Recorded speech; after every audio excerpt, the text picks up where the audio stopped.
Ayan. Kumain na si Snowy. Ayan, nanganak na siya ngayon. Grabe, parang kailan lang, Snowy. May anak ka na. Ayan po. Ang cute. Huwag ka magkalat dyan at langgamin niya mga anak mo.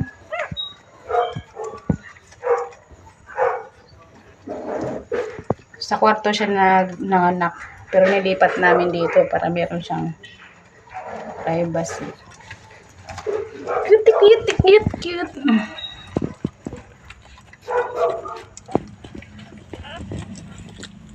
Ano? Bus na? Snowy? Ito yung pinakamaliit. Yung nasa dulo. Yung nasa ilalim yung medyo malaki. Kasunod nito, itong.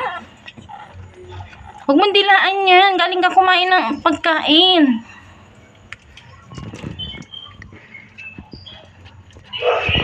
Hindi pa siya nakakatayo. Parang tao din. Hindi pa niya kayang tumayo. Kanina binuhat na siya ni John Mark. Para ilipat dito. Kasi hindi talaga siya tumatayo. Hindi siya siguro talaga kaya. Oh, tapos ka na.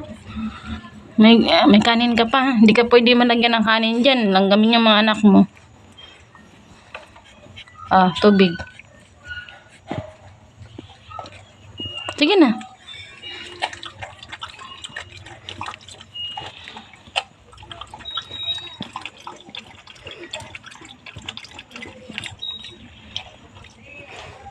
Sige na. Mabait yan, malambing. Oh, ano ba yan? Sige na, inom pa.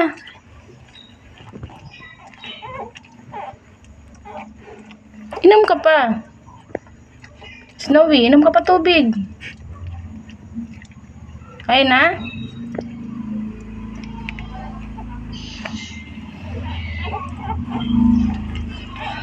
So, kailangan siyang lagyan dito ng harang. Kasi baka mahulog.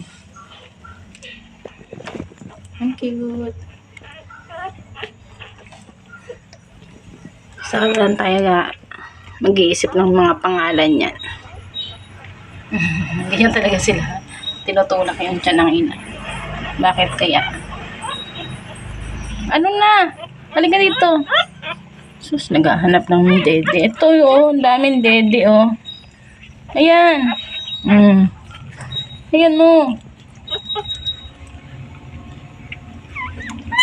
Ito oh. Sus Maria. Apat lang kayo eh. Sarap ng tulog yung isa.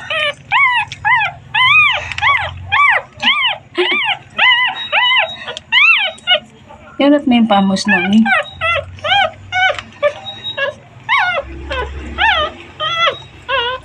Gising na.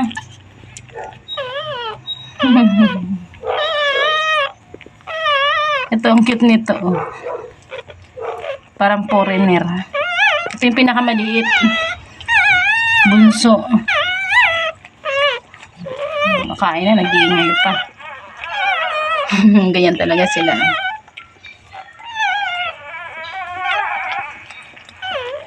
Hindi dilaan yung ano.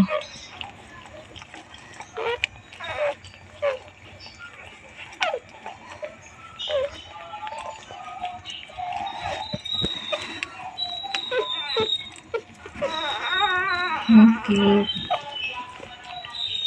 Diba? One day, oh. Ay, ngayon pa lang sila pinanganak. Ngayong umaga. Ay, kaninang umaga pala. Hindi, mga alas 12 pala. Mga alas 12. Oh, diba?